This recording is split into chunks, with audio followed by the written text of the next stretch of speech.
A lot of us in the preparedness community look at bugging in as being this most amazing, only way to survive, the absolute best option in every situation. And although that is true, today we're going to be diving into the 10 reasons why bugging in is actually pretty awful. Let's get into it. Welcome to the channel. Here we like to focus on everyday real preparedness that will impact you and your family and help you be ready for just about anything. And today we're kind of flipping our script a little bit on its head. Normally I always talk about how bugging in is the absolute best option, the only real way to make survival possible in the long run. And though there are some reasons why you would want to bug out, and they are valid reasons, for most people in most situations, bugging in is by far the best choice. And I still stand by that. However, we are going to look at the top 10 downsides of bugging in. The reasons why bugging in is just, God, it kind of sucks. So anyway, let's get into it. But before we do, if you end up enjoying this video, please smash that like button, subscribe to the channel if you haven't. Now we're going to do these in reverse order, kind of David Letterman style, if you're old enough to know who David Letterman is. So number 10. Number 10 is if you bug in, you might be stuck there. Now, many times when we are in a SHTF or some other situation where things are just, society's collapsing, whatever the case might be in the future, if we choose to bug in, we might be stuck. A simple example is if you live in hurricane country, say Florida, and you decide you're going to try to ride the storm out, stay home. Everybody's told you to leave. Officials have told you to leave, but you decided to stay. Well, there is a point in the storm where you're stuck. Like the storm's gotten so bad outside, bugging out is no longer an option and you are stuck there. If we have some kind of a end of rule of law, society breaks down of some kind because of some crazy disaster. Well, once the really bad stuff starts, the last place that you want to be is on the road loaded with provisions. So bugging in, it really ends up being the only option at that point. However, if you would have bugged out early before society fully collapsed, then maybe that would have been a better option for you based on where you live and your circumstances. Number 9. So many of us in this community, including this guy, tend to overestimate their level of preparedness. Now, we can go by a gallon of water per person per day, but in reality, you're going to use more than that because, well, people want to bathe. People want to, they just tend to overuse water. Your food, may get used a lot faster than you expected. Your cooking fuel, propane, your wood pile, your filtration, your water purification tablets, all these things are going to go so fast. And I think a lot of us really, really overestimate how long these things are going to last. So if you're bugged in and you haven't accounted for bugging out in a scenario, then your 3-month supply could have turned into a 4 to 6 week supply. And then again, you might fall back to number 10 and now you're stuck and you have no food or water or whatever you ran out of. Number 8, those communities that we built up, those friend networks, those, the people in the neighborhood that we kind of trusted a little bit. Well, when people are starving, when people run out of water, when kids are hungry and you become desperate, yeah, they become a problem. Even the nicest people will do terrible things when they run out of food or run out of water. You're going to get asked, do you have just a little bit of extra that we can have? Do you have some to spare? And that's a tough decision that you could potentially have to make as to whether or not you would actually share in that situation. But they're going to come and ask and they're going to knock on your door and maybe they're not going to ask so nicely. Number 7, and this really isn't a bug out versus a bug in situation, but if you are bugged in, and particularly if you're trapped away from maybe better areas that have some medical care, you're stuck at home and you have a medical crisis. Maybe you have an appendix that's about to burst. That's a death sentence if you can't get to surgery. It's a simple surgery. I've had it done myself. But if you can't get to a doctor, can't get to a surgeon, you're straight out of luck. What if you run out of your diabetes medication or you run out of your, you get some kind of just simple infection and you don't have access to antibiotics? But potentially, had you bugged out, Maybe you could have gone somewhere and not been stuck at home in this situation. You could have gone somewhere that has a little bit more functioning society, as it were. Now, in a true SHTF that's a nationwide or global collapse even, it doesn't really matter. Number 6 is security fatigue. It's real, and it will happen to you.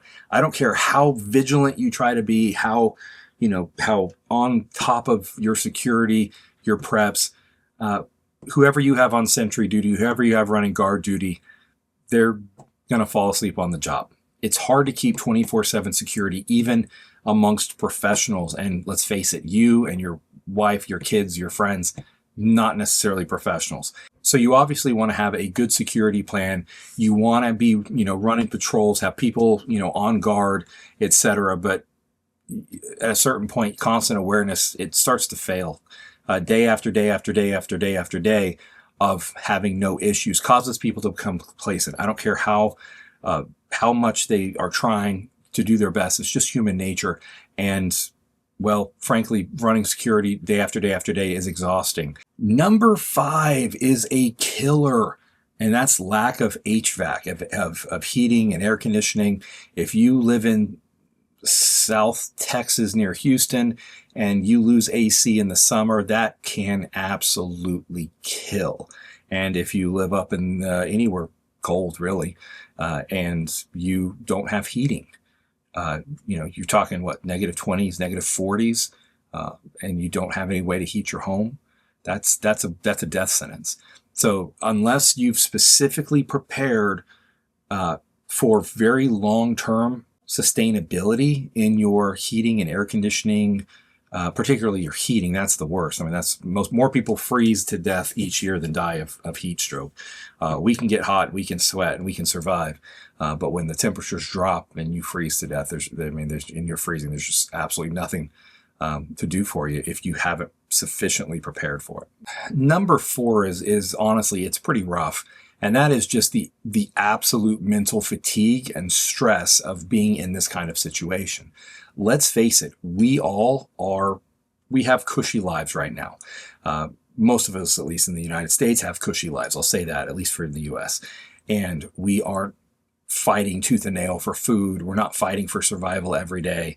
Most of us get a little upset if the Wi-Fi goes down for more than about 35 seconds and we're about to freak out. And if our streaming service doesn't have our shows at night, well, my gosh, the world's coming to an end. Well, let's think about this. If you're bugged in to your home, you have a massive grid down, SHTF situation, end of rule of law, you're confused, you're isolated, you're not sleeping well, you are jumpy, any little noise sets you off, your spouse is scared, you're stressed, and yes, we're at home, and you would think that being at home would be comforting, and I guess to an extent it is more so comforting than some of those same fears you'd have on the road, but it's not going to be a walk in the park. It's going to be brutal, and I don't think any of us, and including myself here, are mentally prepared for what a true grid down as SHTF long-term type thing would the strain that would put on us and our families. Number 3 is running out of water or the ability to make water potable. Earlier I talked about 1 gallon of water per person per day. Well, that's a fantasy. If you're using water for anything but consuming it, that water is going to go into your body. Essentially, you've now broken out of the 1 gallon of water per person per day. And I may have a 300-gallon cistern of water, but when I've got, say, 10 people, that's 30 days. The reality is by the time you factor in basic cleaning, even like sponge bath level cleaning, doing dishes, little menial stuff, rinsing off your hands after whatever to keep some basic level of hygiene up, you've doubled your water consumption just in that, and probably even tripled it. So that water is going to go so much faster than you think. And the more that you restrict water, the more you increase the likelihood of having medical issues because of hygiene, getting some kind of food poisoning by not properly cleaning your dishware and your utensils and stuff like that, etc. And the list goes on and on and on. Water is so important for us, but it's going to go so fast. Number 2 is sanitation. We are so used to the trash man coming or running a load of trash to the dump in our pickups or trucks. and we're used to flushing the toilet and the stuff goes down the toilet and goes away. And the reality is, in an SHTF grid down type situation, is the toilet going to flush? And depending on where you live, and it might flush, but you might have to use more water to make the toilet flush. Trash is going to start overflowing. You're going to have to burn stuff, which means now you're dealing with fire, which is around your preps, which is always a risky proposition, but you're also contaminating the air around you with potentially harmful stuff depending on what you're burning. In addition, you're going to start having to deal with vermin problems. You're going to have bugs and rats and mice and all that kind of stuff start creeping in your house because they're you're not going to have the bug spray or the chemicals or whatever you've been using to keep those vermin at bay. They're going to start coming in. Before we dive into number one, be sure to come check out our live streams on Sunday nights at 9 Eastern. Interact with me and my wife live. We have a lot of fun. We talk about different prepping topics. We answer your questions. It's a great chance for us to interact. And also, please smash that like button. Subscribe if you haven't.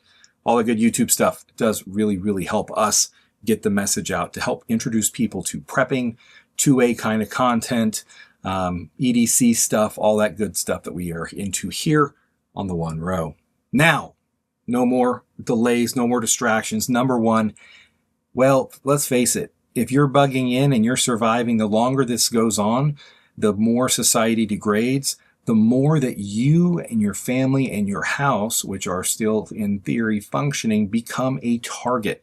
When everybody else is running out of supplies, when they've run out of medicine, run out of food, run out of water, but you seem to be doing just fine, you can become a target. Whether that's a stranger down from across town who wanders your way to the trusted neighbor next door. When people get desperate, people do stupid things, and they would do things they would not otherwise do when their kids are starving. So let's just face it. And you can say, well, I'll be a good neighbor and I'll share. Well, if this goes on long enough, you have to have the ability to grow food and grow your way out of it. And I just don't know how realistic that is for most people. And depending on when this situation, this SHTF thing starts, you may not have, that may not be an option to grow food. It may just seasonally not work. Like right now we're in fall. If something happened tomorrow, we all are going to have to get through on the food that we have stored up until really the middle of summer. We got a good 8-9 months before we can really grow sufficient food to feed ourselves.